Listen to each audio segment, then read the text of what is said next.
देखो, ये कहानियाँ कहते अगर अच्छी लगे तो लाइक करना, सब्सक्राइब करना और भर भर के उसे लाइक सब्सक्राइब देना, ये मेरी विनती है। देखो, एक साधु थे। साधु कैसे राजा बने, तो उनकी मैं कहानियाँ कहने जा रही हूँ। एक साधु थे, वो चलते चलते एक शहर में पहुँचे।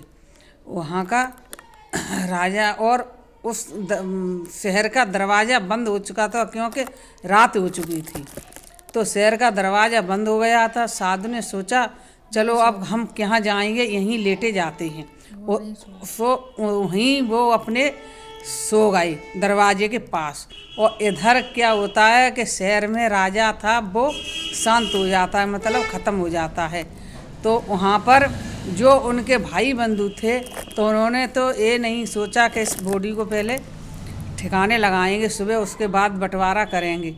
तो वो पहले ही कहने लगे कि मेरा हक है, मैं राज करूँगा, मेरा हक है, मैं राज करूँगा। मतलब कुटुंब कबीले सब यही बोलने लगे। तो गांव वालों ने कहा कि देखो ऐसा करो। शहर वाले ने, एक बूढ़े बुजुर्ग ने कहा कि देखो ऐसा करो कि राजा की कोई भी पहले जो गेट खोलेगा और वहाँ पर कोई लेटा मिला, जो व्यक्ति वो सबसे पहले जो मिलेगा, वहाँ दरवाजे पे बैठा या लेटा कैसा भी खड़ा हुआ, उसी को राजा बनाया जाएगा। चलो ठीक है। रात शांत हुई, रात सुबह हुआ तो दो लोग चले गेट खोलने के लिए। तो वहाँ क्या देखते हैं कि एक साधु अपने सो रहे हैं। तो उन्होंने वो साधु को जगाया और उन्हें राजपाट दे दिया और राजा की अंतिम क्रिया के लिए वो निकल पड़े।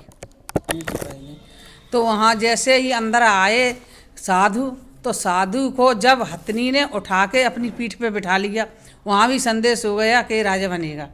अब वो जब हथनी ने बिठाया तो वो कहने लगे, भाई ये क्या कर रहे हो, यह क्या कर रहे, क्या कुछ नहीं, आपको राजा बनाया जाएगा। तो वहाँ पर वे राजा बनाने के लिए सब लोग तैयार। साधु ने पूछा कि भाई ये क्या कर रहे हो और क्या करोगे। तो उन्होंने कहा कि देखो, इस जो राजा ख़त्म हुए हैं, शांत हुए, उनके कोई बेटा नहीं था। तो हम लोगों ने ऐसा निर्णय लिया कि अगर कोई गेट के बाहर मिलेगा उसे ही राजा बनाया जाएगा। तो आप गेट के बाहर मिले, इसलिए हमने आपको चुना है। तो वो साधु थे। साधु ने कहा ठीक है, हम राजा बनेंगे। और वो ने और अपने राजा की पोशाक पहनी, अपनी पोशाक थी वो उतार करके उनसे कहा, एक बक्सा मंगाया। उस बक्से में अपने जो पहने हुए थे लंगोटी मंगोटी जो कुछ है, खड़ामू मड़ामू, अपना डोल डबिया जो कुछ था उनके पास, वो सब उन्हें एक बक्से में रख दिया। और बक्से में रख के उन्होंने ताला लगाया। ताला लगा के चाबी उन्होंने अपने पास रखी। बाबा जी को न कोई चिंता थी, न कोई कामना थी। उन्हें तो अपने अच्छी तरीके से भोग भोगना था। उसी तरीके से उन्होंने राज्य को चलाना शुरू कर, भगवान का काम समझ करके, उन्होंने आशीर्वाद समझ करके, भगवान का काम चलो हमें यही दिया है तो इसे कोई अच्छी तरीके से निभाएंगे। तो उन्होंने खूब खजाना भरा और खूब राज्य करी और अपनी पूरी प्रजा को बहुत सुखी रखा।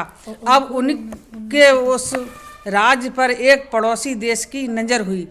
तो उसने कहा चलो इस पे चढ़ाई करते हैं, ये तो साधु संत है और साधु संत पे चढ़ाई करेंगे, ना ये कोई तीर चलाना जानता है, ना ये लड़ना जानता है, चलो करेंगे। तो बाहर के जो लोग बाग थे वो आए कि आप पे चढ़ाई हो रही कि आने दो। तो वो आए। अब और पास आ गए, वो महाँ आ गए, आ जाने दो। और पास आए, महाँ आ गए कि आ जाने दो। फिर वो महल के पास आ गए कि आ जाने दो। अब जब महल के अंदर घुसने लगे तो उन्होंने रोका और पूछा, आप किस लिए आए हो? कि हम आप पे चढ़ाई करेंगे और चढ़ाई कर करके इस राज्य को छीनेंगे। तो उन्होंने, तुम्हें छीनने की ज़रूरत क्या है? अभी तक ईश्वर का ये हमने वरदान समझकर सबको राज्य में सुखी रखा है और खजाने भरे हैं। और जब आप ऐसे करोगे, चलो अभी तक मैंने भोगा इसे और अब आप भोगोगे।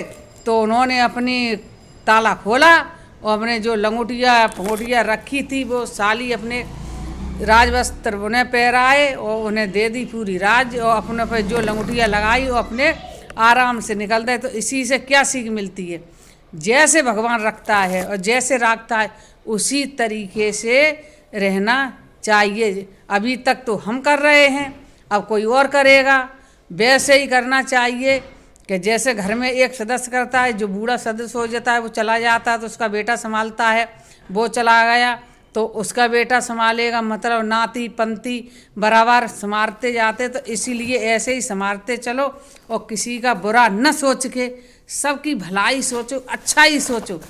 और इस सीख से यही मिलती है, लड़ना झगड़ना कुछ नहीं है, सिर्फ ईश्वर का दिया हुआ है। तो जैसा मिला है वैसे में ही राजी रहो, वैसे में अच्छी तरीके से खुश रहो। जाई विद राखे राम, बाई विद रहो।